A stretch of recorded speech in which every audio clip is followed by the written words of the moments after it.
follow your lead and just like?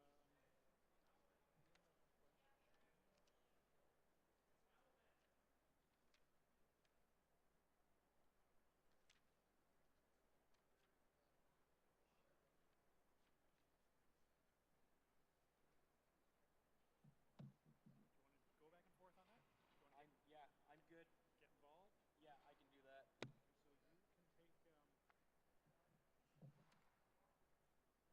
you can take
Good afternoon, everybody.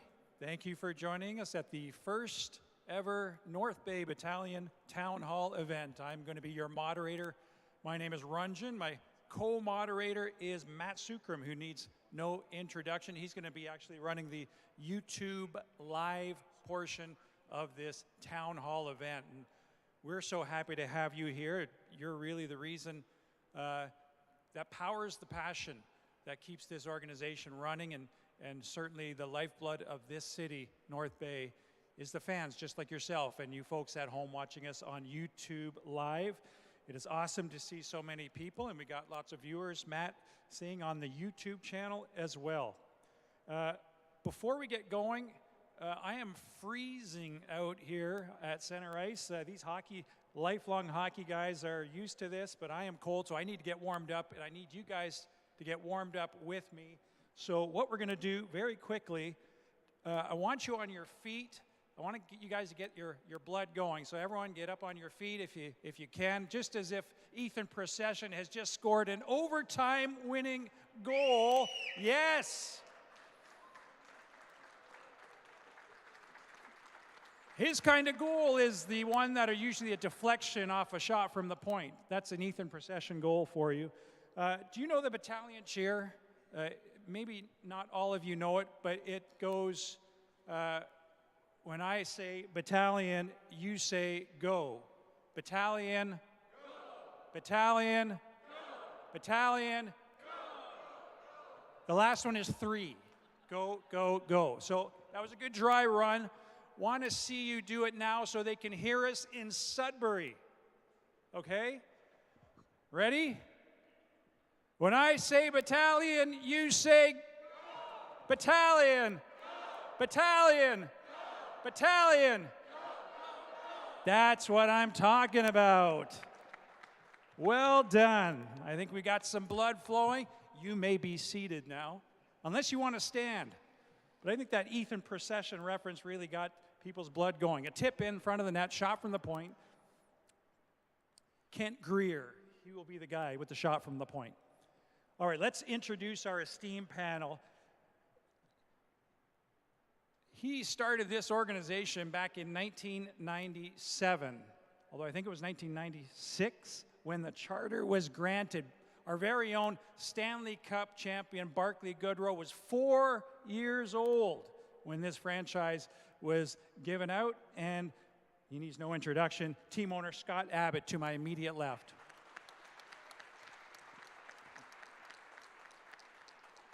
To Mr. Abbott's left, he needs no introduction. He has a Memorial Cup ring, but I don't think he's wearing it.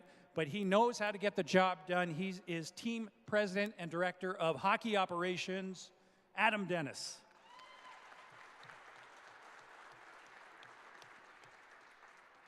The architect behind the scenes, and no one knows the minor hockey pipeline like this man. He is a lifelong Toronto Junior Canadians. It's in his blood, and he has brought that passion here to North Bay. He is our GM, John Winstanley.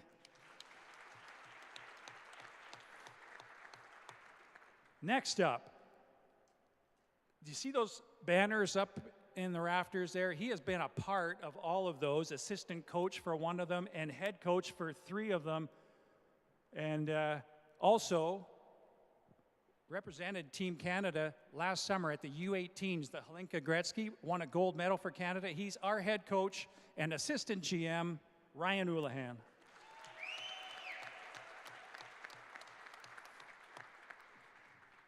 All right, to his immediate left, in the office, where she is admittedly most comfortable, and we're going to have to give a warm round of applause to Yolanda Haight, who is our director of, or VP of Business Operations, actually. She keeps the lights on, the bills paid.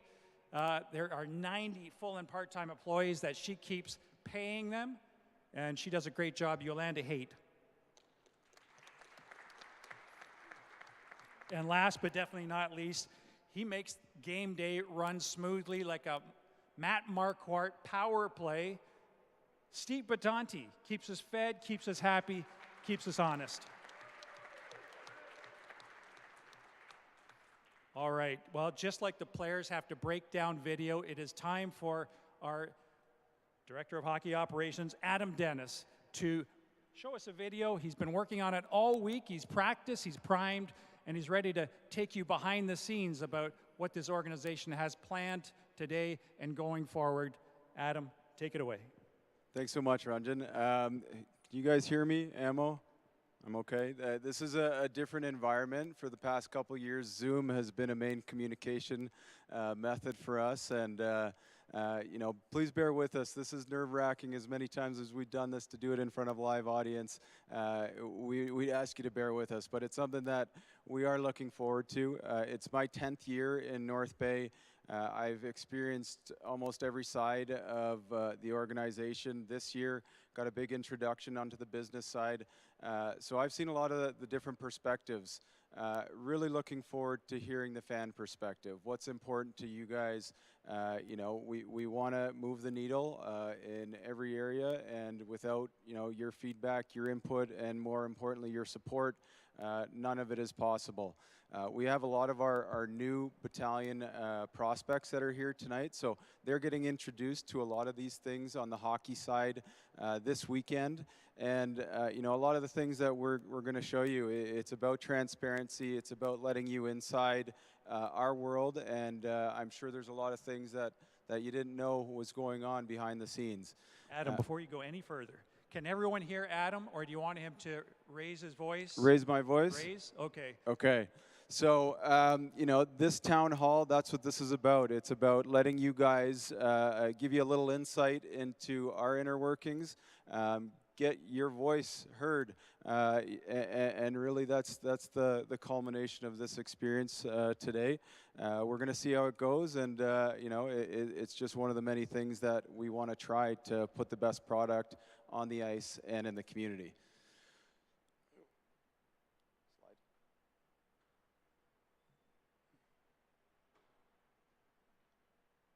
you have the slide, Gerald? Just waiting on the presentation on the screen. Can you guys see it on the TVs? Oh, there we go.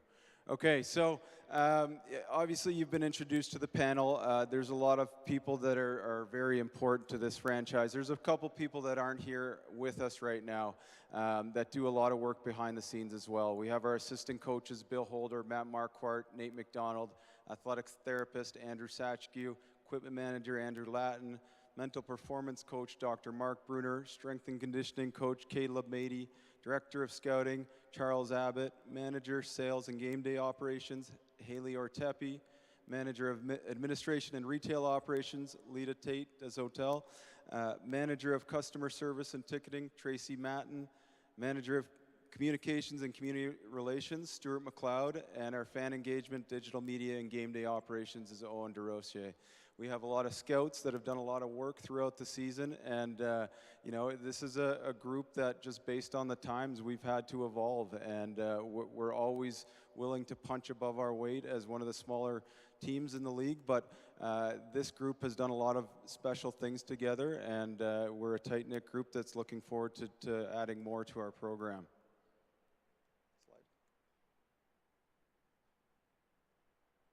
To give you an overview of some of the things that we want to talk about today, I'm going to take a word from Coach Houlihan's vocabulary, and that's non-negotiables. Our players, if you go see our dressing room, there's a list of non-negotiables that we expect out of a battalion player. I can tell you that when we're drafting, the players that you're going to see in development camp, we're looking for competitiveness, coachability. We feel with those two attributes we can do a lot, so we want to talk about those non-negotiables, how we operate our program, some of our philosophies. There's been a lot of changes this year to the OHL landscape. We want to fill you in on that. Some of the changes that will inevitably affect our program. We want to talk about the 25-26 season from a business perspective, some of the changes that you'll see in the immediate future, and then we want to give you a preview about the team for next year as well. So again, non-negotiables. When it comes to the hockey team, we want our guys to play with skill. We want them to create offense. You turn that puck over, you're back checking. You got to be a tracking guy. So I wanted to, you know, talk about the non-negotiables as it comes to our program, and the word non-negotiable, it really came together when we, as a group on the hockey side, we got together in 2019, December.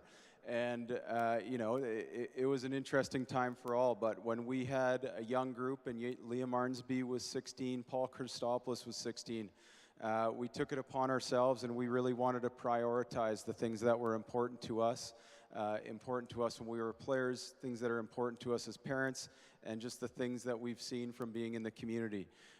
They're important details for a family when they're sending their son to our program, and ultimately that's where this started.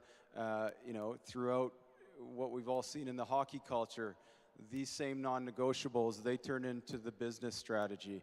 I think everybody wants a good role model in the community, and some of the players that we've brought into town, they're not just impressive on the ice.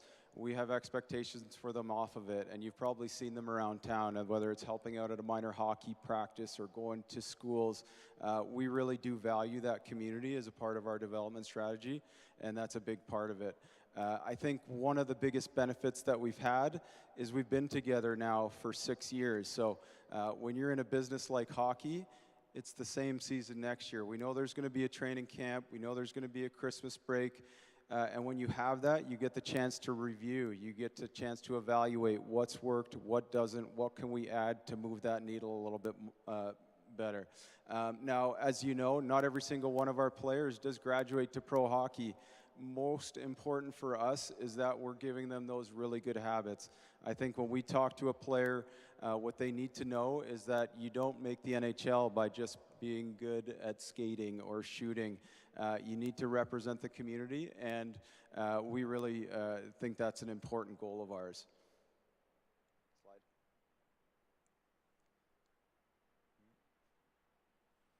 So one of the first pillars, it comes down to academics, and this has certainly had some additives this season with the NCAA eligibility change, but it's a really important of our model. All of our players are taking part in some form of academics, whether it's in high school at Chippewa Secondary, where we do have a dedicated academic advisor. A lot of our players that are graduated from high school, they'll go to either Nipissing, Canadore. There's a lot of other online options, but every single OHL player has to do something towards their development outside of their hockey career. One thing that a lot of people may not know, but it is one of our biggest financial costs, is the academic scholarship. Every single one of our players does have a scholarship for when they're finished with our team, but what a lot of people don't understand is anything they're doing while they're with the team is covered by our team. That includes tutoring. And you know, when the NCAA eligibility rule change happened, we did sit down with each of our players. It's important that we are helping them plan their future, and when the change happened, a lot of guys wanted to go back, upgrade marks, do all sorts of things that would help them prepare themselves for life after the OHL. Now, not everybody does the traditional route when it comes to academics, so we've had a lot of non-traditional options for our players that I think can benefit the community very well, not just their own personal careers, but this past season we had a group of about 10 players that received their Coach Level 1 certificates, meaning that they can now, under the Hockey Canada guidelines, help with minor hockey practices. They can coach, and you know, I think it's something that's important for us is to give them that leg up. We want to keep people in hockey. I think there's a lot of careers outside of it, and the immediate benefit locally is we have a lot of helping hands in town. So when it comes to development, what you need to understand is we bring in players, and they look a lot bigger when they're on the ice, but they're 16 to 20 years old. For most of them, it's their first time away from home. They move into a local billet house. They attend a local school, and for the first time, they're playing with older players. Each one of these on their own is a major life event and something that you know, we don't take lightly, and we're there to help them throughout these processes. To do that, you know, again, our staff has changed and evolved over the years. Full-time athletic therapist, full-time equipment manager, strength and conditioning coach, mental performance coach, nutritionist. And what I can tell you is just talking to the different agents that we deal with, there's a few of them that will call year over year and they have a checklist of things. Do you have this? Do you have that? And that's how they kind of dictate where they want to send their players. I'm happy to say that right now we are a destination, but it's taken some time to get there. For every single one of our players, their goal is to play pro hockey in a couple years, and there's some things that they just don't know yet. We try to take on and more, carry on, I'd say, from all the habits that moms and dads have taught the players when it comes to cleaning their room, putting their dishes away. There's a lot of hockey habits that you need to know that can help you stay regular if you're not scoring, if you're having a bad slump, your nutrition, your strength and conditioning, some of your habits when you're thinking about the game. Those are all things that are really important to us, and we feel that we can really add to help a player. The one thing we've learned over the years is the age has changed, and it's not a knock, it's just the reality of the times. Players, they have a lot of things done for them when they're at home. So I can tell you from when I was playing, if I were to show up late for a practice, I'd probably be sent home. I could tell you if we were to send every player home that was late, we might not be able to practice that day. They make mistakes, they're teenagers, but like I said, we feel with that coachability, that competitiveness, that there's a lot of those mistakes that we are willing to work through and coach them with. But I can tell you for sure with 2 or 3 of the new players every single year, we have meetings about setting schedules, setting alarms, different things like that to help them, not just in their hockey career, but beyond. But fostering that independence becomes really important for us in their development. The results have been pretty promising. When I first started here, I can tell you that when I was calling a prospect, it kind of went like this. Hello, my name is Adam Dennis from the North Bay, and you'd get cut off, no thank you, not interested. Like I said to you, today, that's a lot different, and we seem to be the ones that are turning players away because we don't have the space or we don't have the room. If you can see on the slide, prior to COVID, the 4 years leading up, we had 2 playoff wins. We also had 2 players drafted. We did have that gap year in between, which I don't want to bring up COVID, but it was a time for us, and we're very grateful that Scott Abbott was supportive of our staff, that we were able to do work during that period. We were able to bring in the guys like Ty Nelson, Dallin Wakely, Tanias Mathurin on Zoom, and we were able to start that team building process, set expectations, have some team building opportunities, and the result was since COVID, we've had the 3rd most wins in the OHL. Brantford did just pass us for 2nd this year, but don't worry, we'll get them back next year. And we are 2nd currently in OHL playoff wins since COVID. We've had 13 players selected, as well as multiple players that have been drafted either later or signed as a free agent. So the immediate dividends have been there.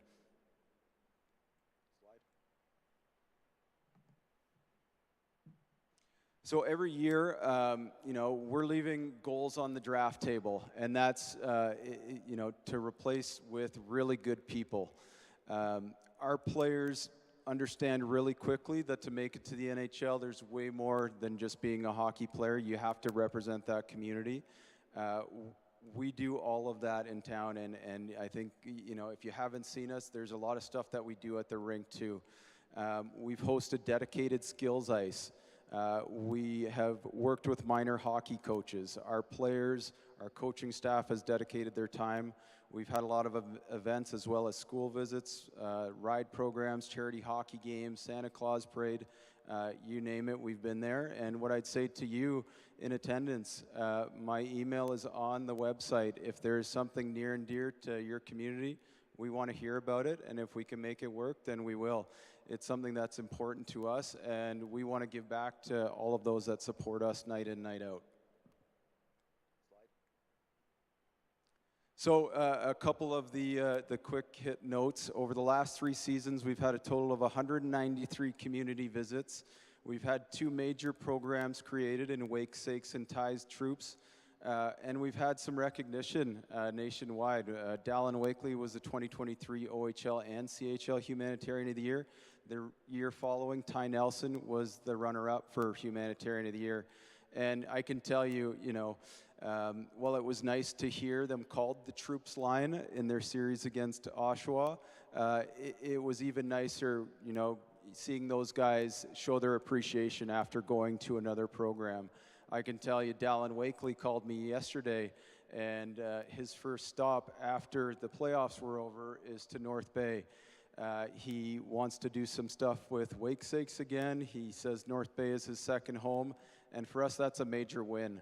That legacy piece with our players is something that's really important, and one of the things I certainly hope to add is a bit more alumni presence over the next few years. One of the big things to come out of this year is McDonald's become the title sponsor for the Battalion Kids Club.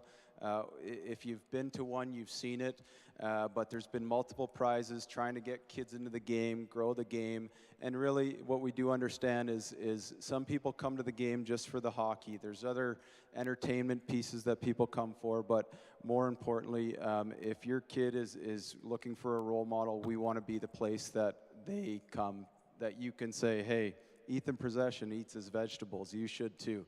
The Kids Club has been a great way for us to interact.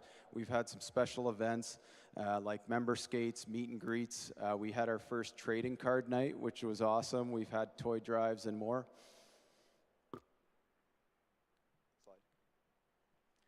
And then I want to talk about our billets. Our billet program has taken some huge leaps and bounds, and I can tell you that we're very proud to offer some great homes and environments for our players to stay in when they come. And it's been a real big feature for us to bring kids in. We've had some additives, but you know, the Coles notes, we have a monthly allowance. There's tickets for the entire household. We do billet retail store discounts, and then we host at least one monthly event each month, whether it be an open skate, a nutrition seminar, or a cooking class. And again, it's a two-way street. We want our billets to get that same experience from the players and be a part of our team. And I think what we've seen over the last years, if you've ever been to one of our games and see the big cutouts of one of our battalion players' heads, that's probably a billet family that's had that, and their support is unwavering, and we couldn't be more grateful. So now I want to talk about the future. Talked a little bit about what we've done, and you know, how are we going to take it to the next step, I think is very important. And I think to understand our direction, it's really important to understand some of the changes that have happened this year. I think first and foremost, the NCAA eligibility has been the biggest one. That's brought with it some changes to the standard player agreement. There's been some takeaways to remain eligible for the NCAA, but there's been quite a few increases. Summer training fees has doubled. You know, I can tell you our tutoring fees has doubled, tripled, and it's something that we're happy to do, but it's something that I think is important to share with our group of passionate season ticket holders. We do have a new league-wide Bauer deal. They are the equipment supplier, and with that comes with an average stick price that's going to go up a minimum of $50 per stick. Now, the flip side of that is stay tuned to our social medias and our websites. There's going to be a couple equipment sales that we'll announce to the public. So if you're looking to get that green helmet, there will be some available of the CCM variety. The last change is Under Armour and Momentec will be the new sweater provider for the league. And again, and it's not to say anything other than there's some uncontrollable costs that are going up for us. The cost of a wholesale sweater is going up by $60 a unit, but we will have some existing inventory of the CCM sweaters that will still be in store. But to get that extra or that official Under Armour jersey, the cost has been raised for us. Slide. So now this is the one that I guess from my perspective is probably one of the bigger reasons why I wanted to kind of explain all the behind the scenes thing. And it's always been very important for us to have an affordable ticket. We are and always have been one of the lowest priced tickets in the league, and we intend to stay in that category. But what we decided to do this year was switch to a tiered pricing format. So there are some increases this year. but we still were able to keep that affordable ticket, but it's going to be based on where you are in the building. So, for example, we have sections 1 to 8. So any of the blue and red on this side or that side, there is an increase to $28 for a single season ticket and $788 for your adult season ticket.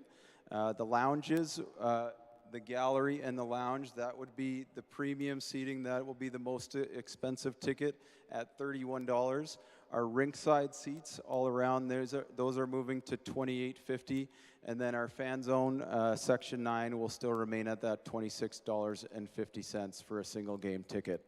Now, it's important for everybody to know that there are some hidden costs. This is not our takeaway. There's a lot of things that go into that in a city-owned building with capital recovery fees and things like that. But what I can tell you is, this is something that we want to try and give as much value as possible, and we are committed to keeping an affordable ticket.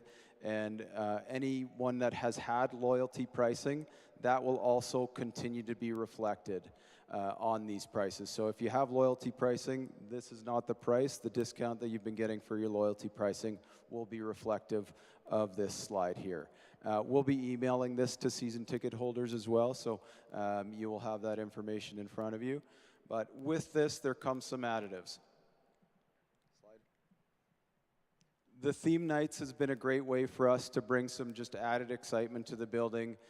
Every game's an opportunity for us to either recognize one of our sponsors with some giveaways or some information or a special cause for that matter. Some of the highlights from this past season have been Indigenous Youth Day, the Halloween costume game, March Mania, Country Night, Teddy Bear Toss, Paint the Rink Pink, Hockey Fights Cancer.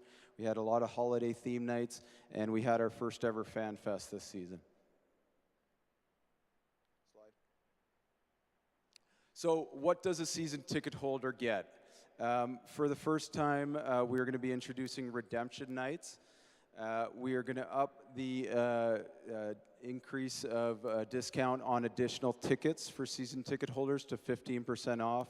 You'll also get an increase in retail store discounts with 15% off as well. You can expect exclusive season ticket holder events, meet and greets with the players, autograph signings. Starting this summer, we hope to have some exclusive giveaways, and then again, we'll be offering free season tickets for our season ticket holders. And probably the biggest additive that you'll notice is we've changed ticket providers to Sports Illustrated tickets to really help streamline our ticketing service. So this new platform, it gives us a lot of more digital opportunities. You can get your ticket on your Apple Wallet. You can easily send tickets to a friend. The transfer is easy. You can present a QR code at the game to have scanned. Your ticket also becomes a live ticket. So during the game, we will now have the ability to send you special offers in game, discounts in certain areas around the arena, and different ways to just interact. There's a lot of cool features like you can see on the screen. There's going to be activations throughout the rink where you can add a picture, upload it to the app, and you get a personalized Sports Illustrated cover photo that is a nice little keepsake. And then you'll also have the ability to resell your ticket. So I don't like using the Ticketmaster because our partners with SI Ticketing, that would be one of their bigger competitors. But if you have and are familiar with that, you have the ability to resell your ticket if you're unable to make it. This new app will allow us to do that with no transaction charge fees to the fan.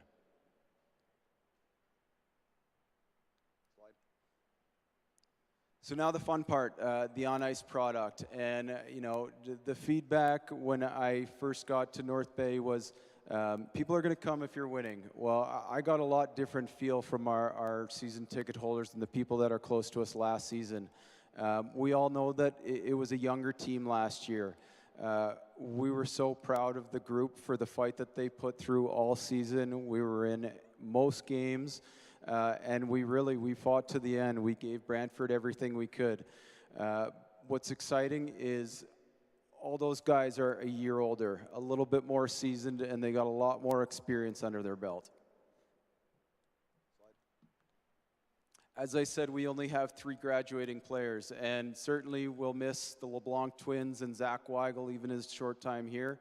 But in this league, the one thing that I've always said to players is as you move along in it, the league gets a little bit worse around you each year. All those 19 and 20-year-old players that were a tough matchup, they graduate, and you get a little bit older, stronger, and like I said off the top, that coachability, that competitiveness coupled with our program to get better, if you're checking all those boxes, inevitably the league should get a little bit easier for you. We're going to continue with our 2 affiliates with the Powassan Voodoos and the Haliburton County Huskies, which have been great partners for us and great places for us to have players.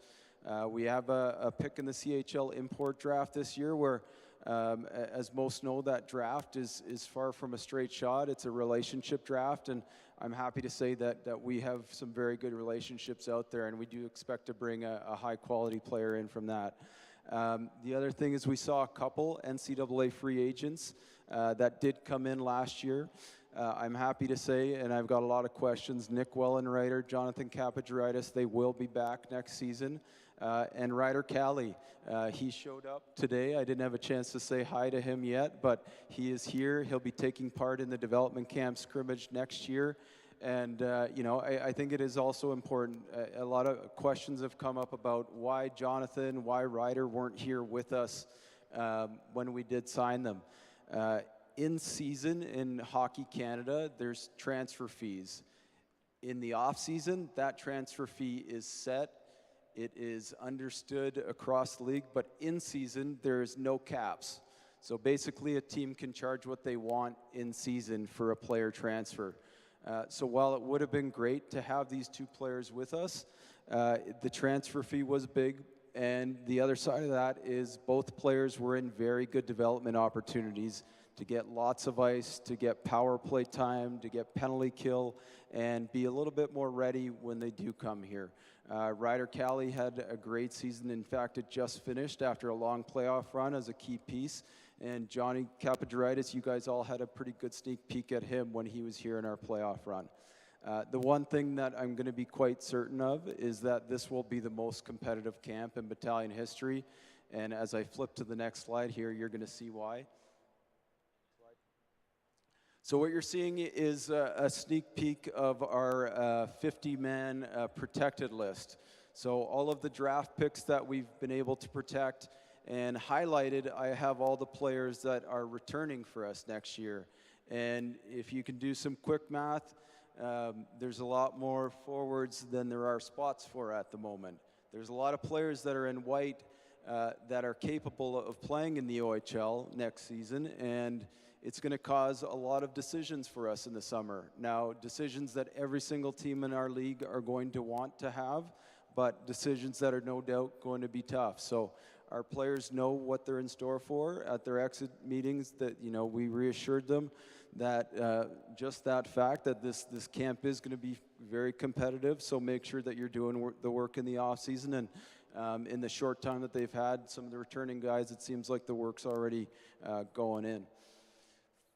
From the defense, you can see it's the same thing. We have a lot more returning players than we have spots on opening night roster. On top of that, it's the same. There's a lot of players that are in the white that can step in and play in the OHL, and this is going to be the job of you know, myself and our management team over the offseason, is trying to get those numbers to a working number for the coaching staff. And again, not to sound like a broken record, but a lot of returning goalies as well. This has been something that, you know, I know Charles Abbott and myself, when we first started doing this, wanted to make sure that this was a position of strength year in and year out. We have a number of goalies, former goalies, I should say, in our organization. and it's one that we feel quite strongly that we can keep a top-end goalie in net at all times, and I think all 4 of the guys that are returning are quite capable, and we were able to add 3 really good ones in the recent drafts as well. And that leads us here to, you know, what you're going to see after our town hall meeting, and that's the development camp. I can tell you that each one of these players, a lot of them you're going to get to meet here shortly.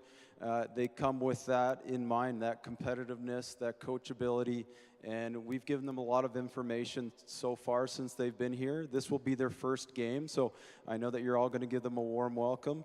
But it's a group that we're very much looking forward to having the chance to work with.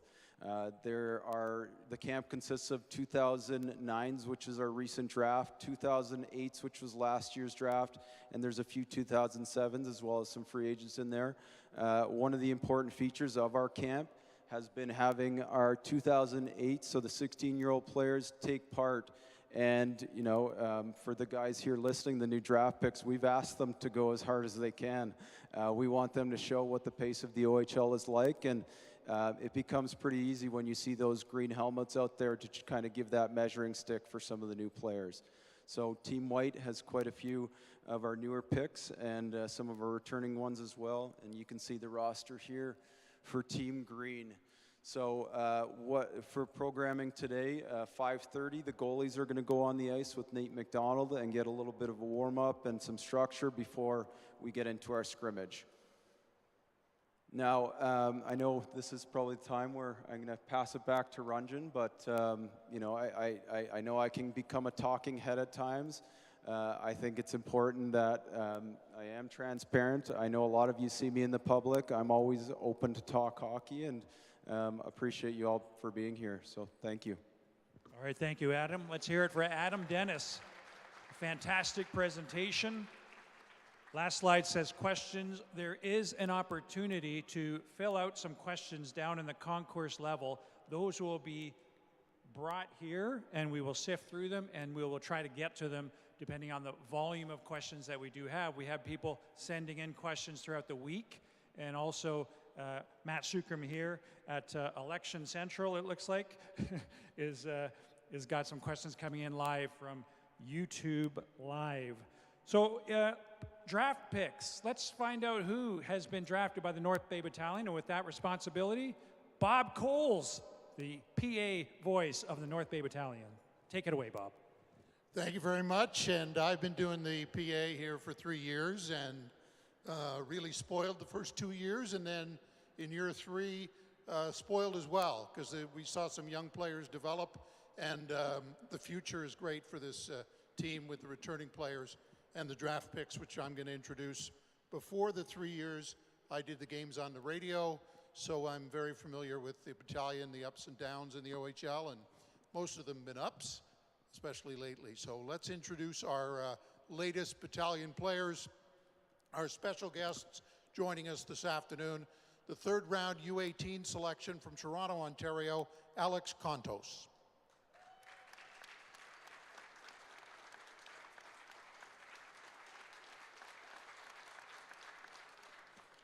Our 2nd round U18 selection from North Bay, Logan Coates.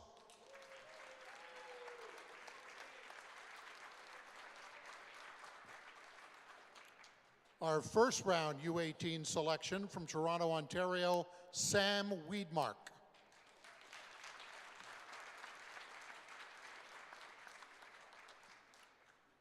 Our 14th round selection from Toronto, Ontario, James Rosenberg.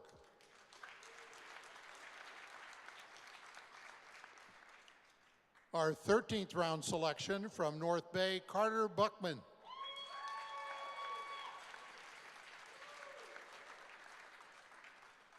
Our 12th round selection from Bradford, Ontario, Gavin Zepp.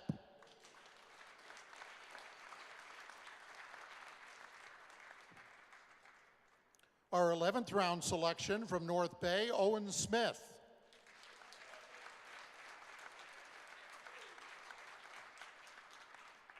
Our 10th round selection from Vaughan, Ontario, Dylan Nobley.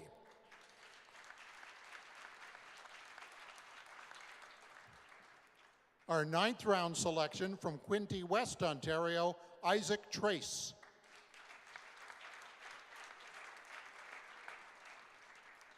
Our 8th round selection from Toronto, Ontario, Richard Wang.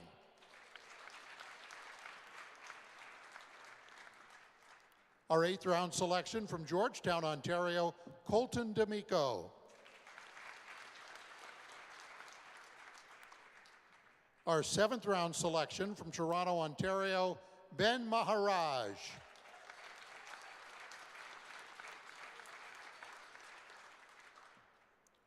Our 6th round selection from Ottawa, Ontario, Oscar Konebelge.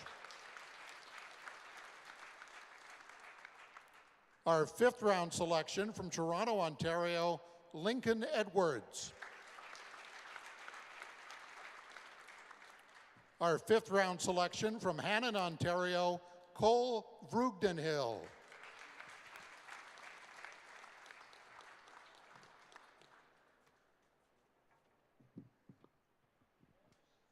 Your way out here, Cole. So Cole is a goaltender, and I love my goaltenders. I do the play-by-play for your TV, and so you'll get to know my voice throughout the season. At some point, this young man is going to be between the pipes here, and I'm going to have to say his last name about 30 or 40 times a game. So as far as I know, it's Vrugdenhill.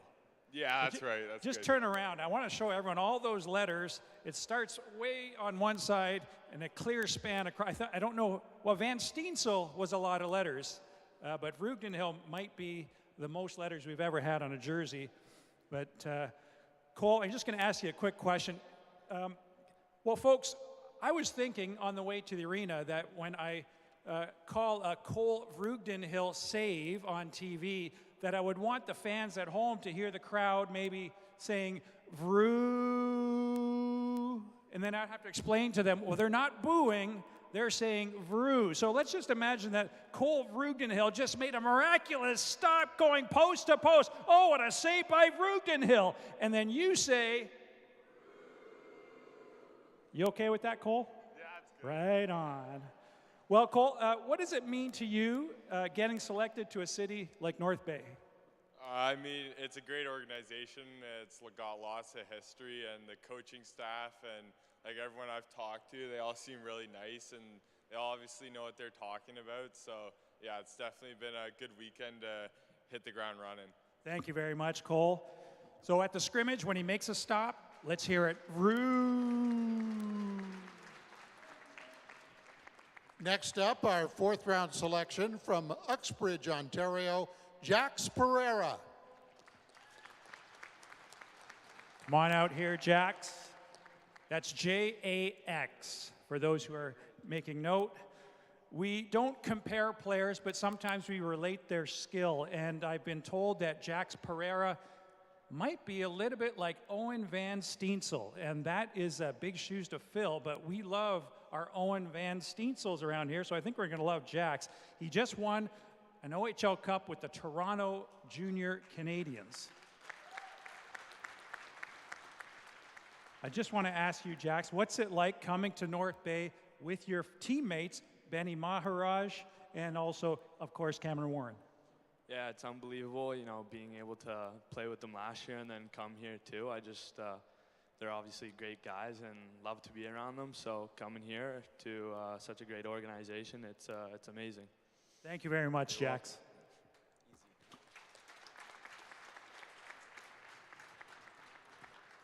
Now our 2nd round selection from Pakenham, Ontario, Carter Kunopasiki. Special K is in the building. Carter, welcome to North Bay. I got to tell you, I was in the war room right up there on draft day, and that room, there was 20 adult men in there, but they were giddy like schoolboys when they knew that they could get Carter Kunopasiki in the draft because he is a licensed Wolves killer, or that's what we're projecting him to be. We play the Sudbury Wolves 8 times a year, and this guy is going to take care of business from the blue line and really push back on those bullies over there in Sudbury. Tell us a bit about yourself and maybe what you bring to the table as far as a defenseman. Yeah, I would say I'm a defenseman who plays with their heads up. I'm a smart defenseman. I like to jump up in the play and create offense when I can, but I also try and be a shutdown defender, using my size and physicality. And like he said, when the time is right, I like to lay the boom. So yeah. All right, so tell me, you're watching the NHL playoffs right now. Is there a defenseman who you really like his game? Yeah, obviously Kale McCarr, but like I don't really play like him. But there's not many people that I would say play exactly the way that I play. Putting you on the spot. Yeah, but how about one of the Leafs? Probably Kale McCarr. I don't know. Yeah. He's just okay. like the way he plays. Good job. Let's hear it for Carter Kunapaski.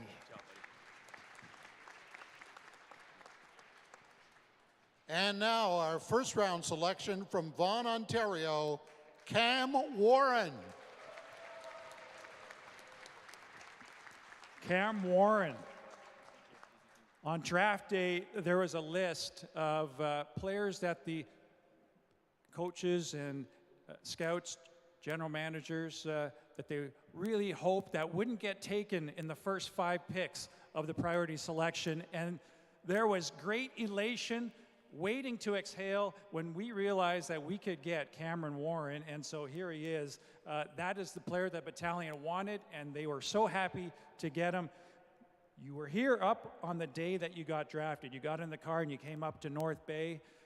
Your impressions of the city so far and the team that one day you're going to lead?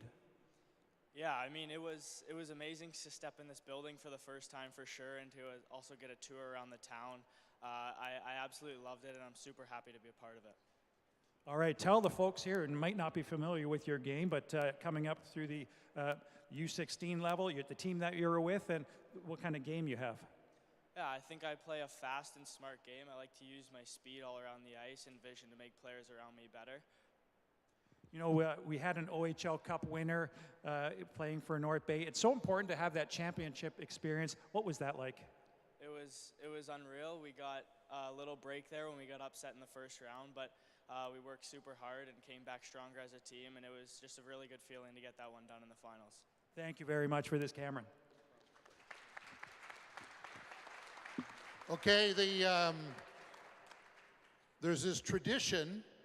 I always say my name at the end of every big Battalion announcement. So first of all, please welcome your 2025 OHL priority and U18 selections. I'm Bob Coles.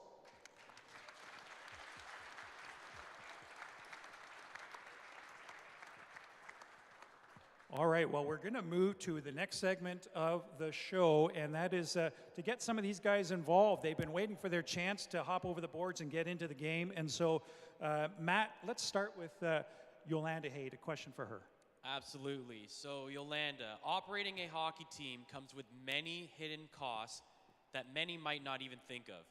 Can you speak a bit about what some of these costs are and how they affect the day-to-day operations of the team? So operating a junior hockey team, there's a lot of behind-the-scene costs. So I'm going to talk about our 3 largest costs, which is education, staffing, and equipment. First, education. Every player in our program receives a post-secondary scholarship after their OHL career. This is at least $10,000 per year for every season played. Many players also take advantage of post-secondary courses while they're playing. This is in addition to what the OHL scholarship is. Second, our people. The Battalion is a large employer of our community. During the season, we employ about 90 part-time staff. This includes box office attendants, ticket takers, servers, concession staff, security, and media personnel. Many of these staff members return year after year. Your next Battalion game, look for some of our employees that are wearing their 10-year pens. Lastly, equipment. We provide every player with a full set of gear for both practice and games. These items need to be constantly maintained and replaced throughout the season. In addition to the gear, we also cover dressing room costs, media supplies, and player apparel. These 3 expenses take about 50% of our revenue. All right, thank you very much, Yolanda. You said you were nervous, but it sounds like you're a natural with the mic and a wizard with the numbers. Thank you, Yolanda. Next question is for Steve Battanti. The building was renamed during the season, so it went from Memorial Gardens to the Boart Longyear Memorial Gardens, and you can see their banner right behind the players' bench there. Steve, what goes into that process of getting naming rights? Thanks, Ranjan. The naming rights have been on the hearts and minds of the marketing division here for a few years. We were fortunate enough to put a plan together to meet with Boart Longyear in the city of North Bay to organize a 5-year plan with regards to naming rights. We were successful in allowing and confirming that the Boart Longyear team, a legacy company within the city, would take the meaningful partnership of a very communal building within the city of North Bay, the North Bay Memorial Gardens. It is a 5-year program with them, with an option to renew, and we're excited that their brand will be throughout the building, and of course, in lights on the side of the building come puck drop for the 2025-26 season and beyond. Their brand visibility is strong within North Bay, and we're excited about this collaboration. Thank you very much, Steve.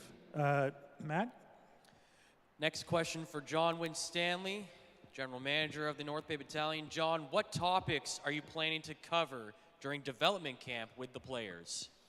Yeah, I think this is a really good experience to get the kids into North Bay and experience not only what goes on in the city, but also get on the ice in the gym. We had fitness testing this morning that went extremely well.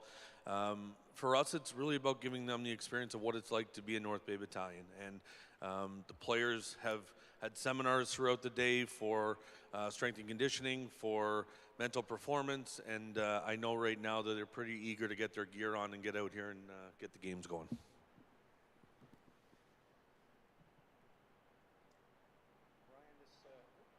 Ryan, this question is for you. You've been through a lot of these camps with the North Bay Battalion organization. You've even been through camps with Team Canada at various levels. What are you looking most forward to from this year's development camp?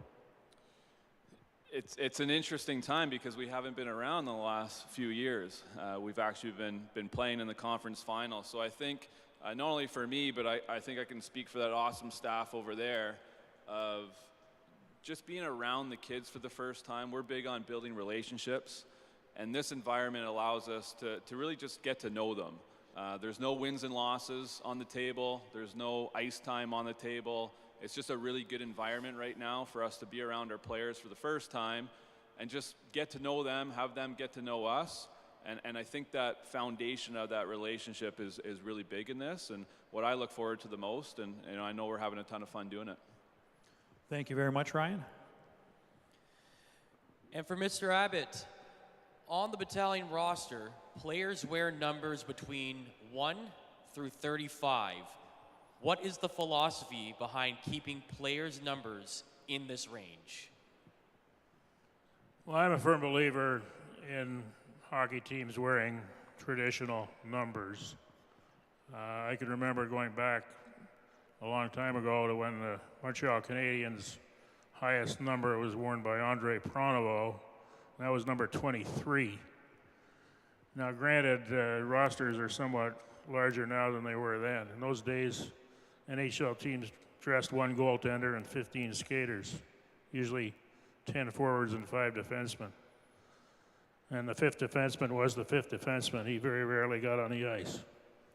Al Arbour, who became a very good coach, was a career 5th defenseman. I don't see higher numbers as being terribly helpful. Some of them are numbers that don't look good on football jerseys, let alone hockey sweaters. I recall, well, I know some teams are of the same philosophy as we are. Peterborough Peace, for example, are restricted to lower numbers. And they had a player go in there recently and managed to convince him to give him a higher number, and another couple got on board and did the same thing. It caused no end of upset and trouble, and the Peace have now reverted to what I call traditional numbers. So I think that's a good thing. There are other clubs who do that. So that's really the reason. I recall in Brampton years ago, we had someone on a message board say, well, I think the battalion should wear bigger numbers. I'd love to see high numbers flying around all over the ice. And the most influential poster on that message board replied, I disagree. And not another word was said about it. So thank you very much, Simon, the sign guy. Thank you, Mr. Abbott.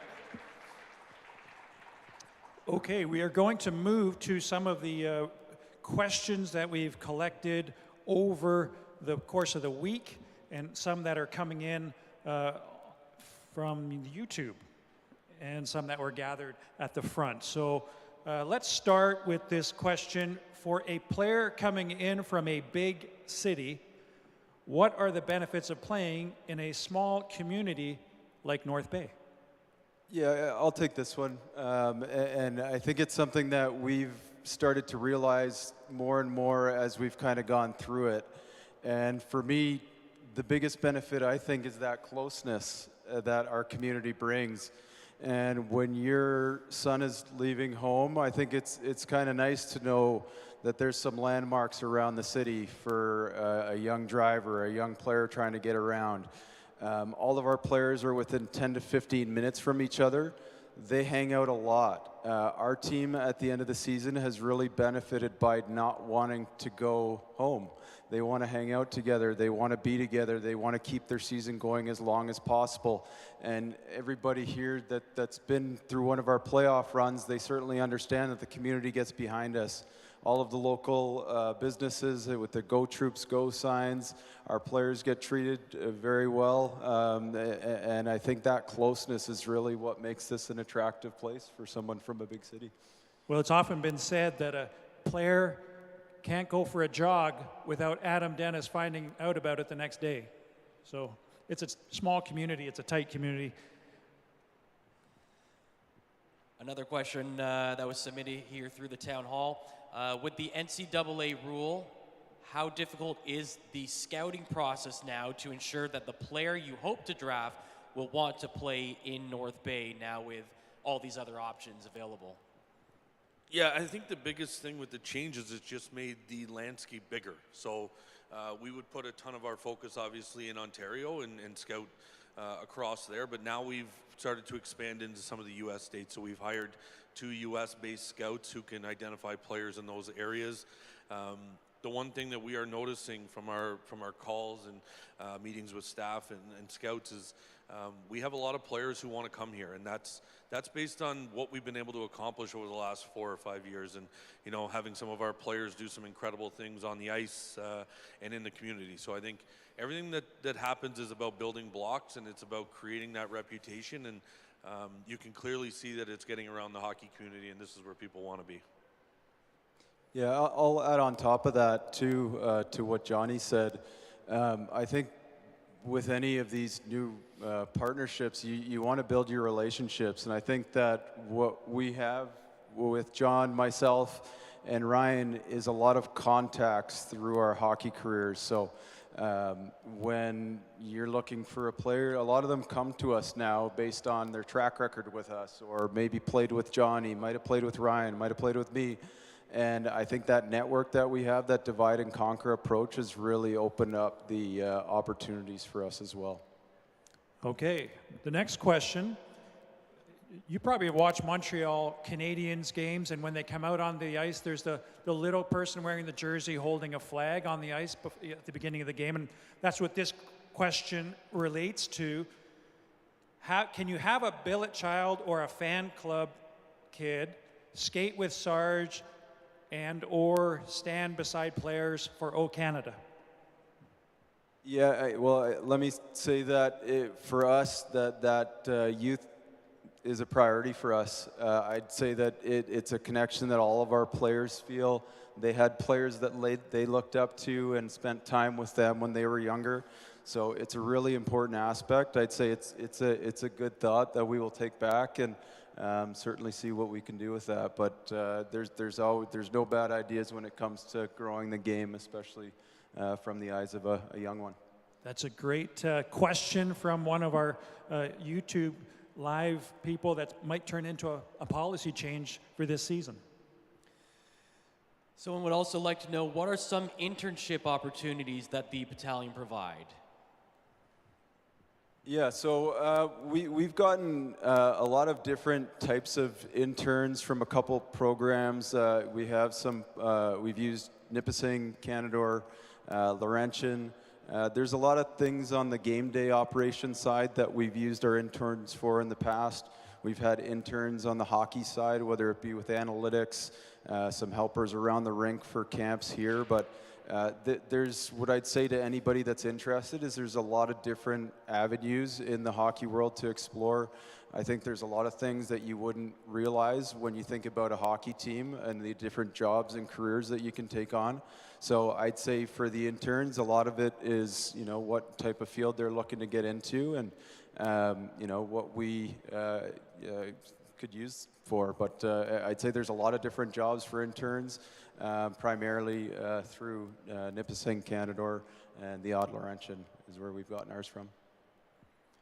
Okay, the next question we have, for halftime shows, or I think what they mean is between periods, can we include synchro/figure skating or junior Lakers, not just Timbits, this follower wants to know.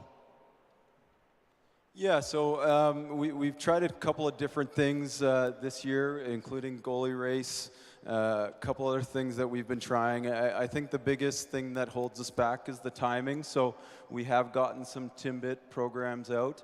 I have not connected yet with any figure skating, and would certainly have to look into some things to do there. But the timing would be the biggest hurdle to get over. But we are open to a lot of different ideas, and I think that Owen DeRoche has done a great job of improving our menu of items that we can do in intermission. But that's certainly something that I think brings that connection in that community. Our Timbits program has been very well received when we've done it, and it's a great comment to maybe look at some of the other on-ice activities that can go on.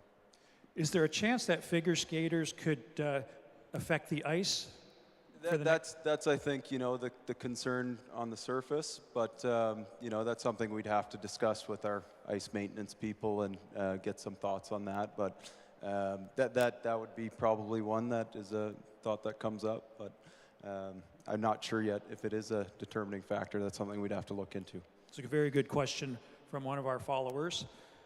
We have some questions. A couple more from some folks here, so I'll group these together because these questions are kind of about merchandise. So one person asked about more kids stuff for sale, kids hats and mitts, and another one asked about if we get more jackets and coats in terms of merchandise in the store. Yeah, and I think that's something that we've been slowly addressing, some of the needs and the wants. From all of you. There's been some orders put out for more youth sizes and some clothing for women as well. There's going to be more that you'll see in the apparel side there. The jackets, that's certainly something that we can look at, but I think we've had some huge growth in the retail store, and those are some good suggestions again, but we are certainly mindful of the additional youth sizing and some other items for kids I think is important. We've had a lot of success this year. We've had our first ever Sarge plush doll, or however you'd like to call them, and then our trading card packs. I know my son has been trying to get his full collection of his battalion trading cards, and there's a lot of other things that we have ideas in store, but we'll certainly add those ones to our list. Okay. Are there any updates on the accessibility situation within the Beaufort Longyear Memorial Gardens? Yeah, so I'll take that one again, and you know, it's certainly been one of those areas that was one that I definitely needed to educate myself. Yolanda had some background in it from the past, but what I can tell you is our building is, and we work really closely with the city, and I can tell you that they have the same concerns and issues. The building is compliant with AOTA, the Accessibility for Ontarians with Disabilities Act. And you know, with that being said, the seats that were provided as the battalion are the seats that we get to use and go out and sell. Now, we're not going to stop there. What I can tell you is we've reached out to and we've met with Dustin Fay at Yes Employment. So from a battalion perspective, our entire staff is going to get some additional training on accessibility. And then we're looking into just some other ways that we can enhance the experience. You know, one of the things is sensory kits for somebody to make them more comfortable in the environment. There's lots of things that go into that, and lots of work with the city to maybe see if there are any adjustments that can be made. But from the battalion perspective, you know, the seats that we have in the disability and accessibility area are what we've been given, and then our job is then take that and see what we can do and get creative with it. What I'd say is we've taken the approach of if you have needs and you have any you know, accommodations that are needed, reach out to the box office and we will make a solution that works best for you.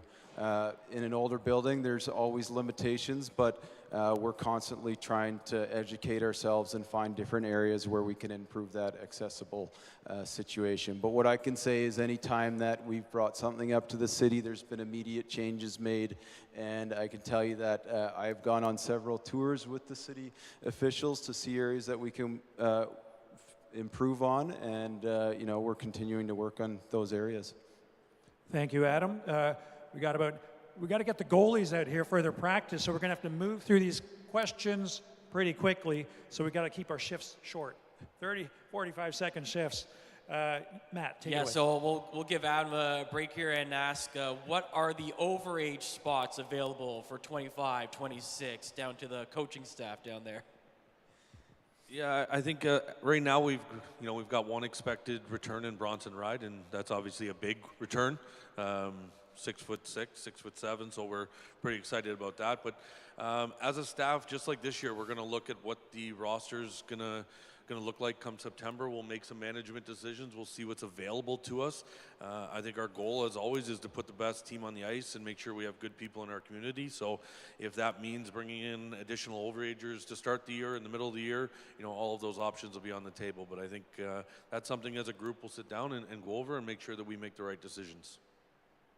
What is the dynamic for overage spots when you only have one homegrown OA spot? Do agents call you? What's going on all summer? Yeah, well, right now you can look at some of the teams who just kind of lost out in the playoffs, and you can look down their roster, and you can, you know, see those 05 birth-year players, and you know, certain teams have, you know, 6, 7, 8, 9 of them. Some of them are on NHL or pro contracts, so they're expected to leave. And you know, what we'll do as a staff is identify the players that could be available or might be an option, and look through at what could be a good fit for us if that's something that we wanted to do. Historically, the organization has been all about talent, yes, but that's not the decider. Often it's the character that you bring into the room. I take that. So important. And, you know, if I could speak to something that maybe has turned that culture around, this is my first year being able to really be diving into the draft process, but it's something you put a lot of value, and these guys have done an unbelievable job of bringing in good quality human beings. And that's what you got to look for when you want to bring anybody in, whether it's as you're drafting a player or you're making a trade. You do a lot of homework on the back end. Are they going to be a good fit in the room? Are they going to be a good fit in our community? Are they going to buy into a lot of things that we do on a daily basis? It's absolutely crucial. Thank you. Got a couple online here. People would like to know, will Battalion games be on radio or streaming available in this year or upcoming years? Yeah, so I mean, I can speak from the battalion perspective. We don't have radio coverage anymore, and a lot of teams have shipped or shifted to the home team running the broadcast. So the OHL Live will be the home team's broadcast, but no different than this is now on YouTube Live. The scrimmage will be on YouTube Live, so we're certainly challenging ourselves to try and find ways for our fans to interact, even when we're not in North Bay specifically. Okay,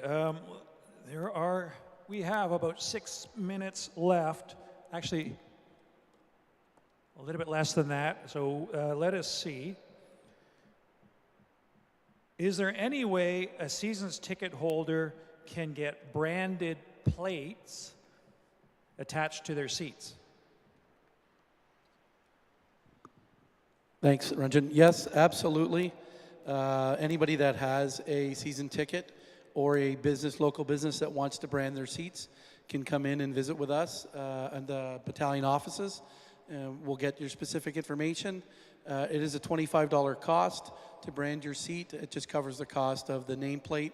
The nameplates are directly on the seat themselves. You can see them where the numbers are accordingly in the building. And if that's an opportunity for somebody to look at, we would certainly look forward to doing that with you moving forward. Anytime you can come up and ask for myself, Steve, or Haley or Tepe can be another person of contact, but absolutely possible. And we've seen a growth of that moving forward the last season. Thank you very much, Steve. Matt? Yeah, I got one. Coach Houlihan, I know it's early, but what is the battle plan on the ice for next season? It's such a broad term, but I do love the battle term there, because that's kind of what we do with our theme, being the battalion. And often the way I look at that is, what do we have to get better at? And when you go through a battle plan, I think of what we just went through. So the season we just had, there's things that we have to get better at. And I know it's already in motion. I'm addicted to watching playoff hockey right now in the NHL and also in the OHL. What makes those teams be where they are? What is the winning hockey? What is the winning brand? I think you always got to get better. So going into the next year, I think the biggest thing that we have to focus in on is scoring more goals. When you look at the makeup of our team and the strides we've made last year, especially in the second half, we were a very stingy, good defensive hockey team. And I think going into next year, we really have to focus on the offensive side of the game. A lot of that will be, our returning players will be maturing, getting a year older, a little bit more experienced. And also we have to look at things as a staff to tinker with our systems and maybe try to challenge ourselves to get a little bit more scoring and provide a little bit more offense. So I think that's something that I can draw to, Matt, or just right now, that's what we're kind of addicted to looking at. And that's going to be something that we're looking forward to next season. Okay, this question is about the city. With the North Bay City contract coming up in 3 years, are there any plans for renewal? And is the team's long-term outlook in North Bay? Thanks, Ranjan.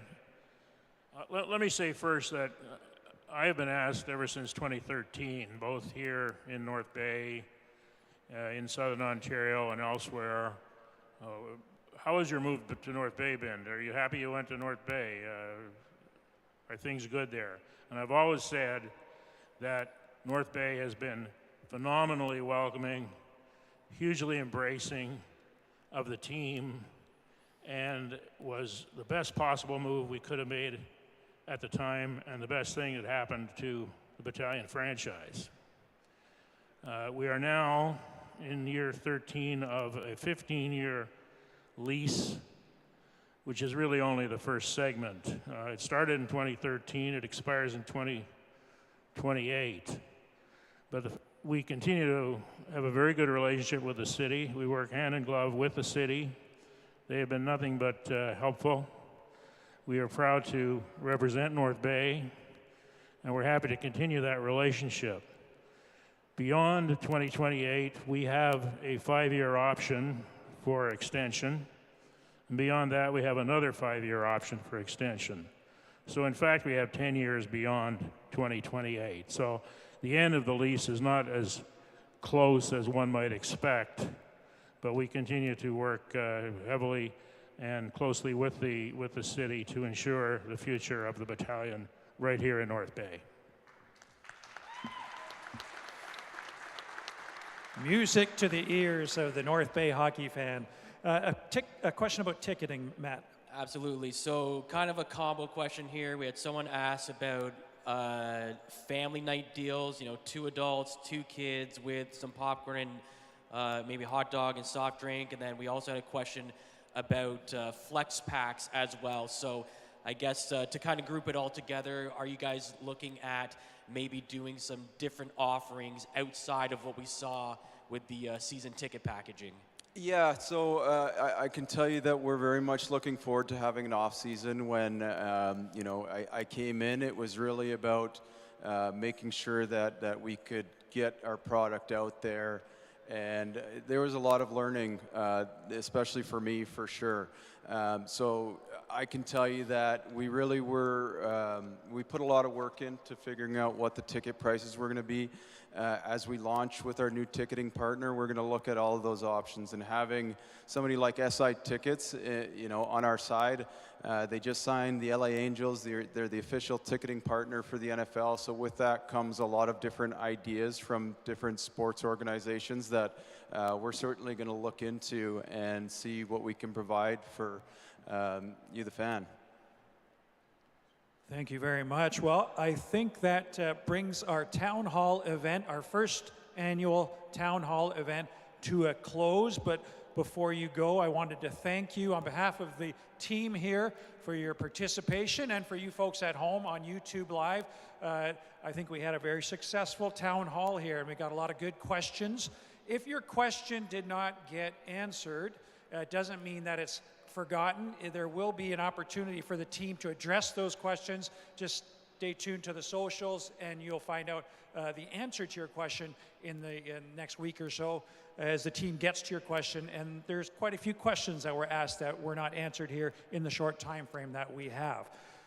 So for Mr. Abbott here and the rest of the team, we would like to invite you to stick around and watch the goalies get warmed up. It's time for them to get onto the ice. And then, of course, the green-white scrimmage at 6 o'clock.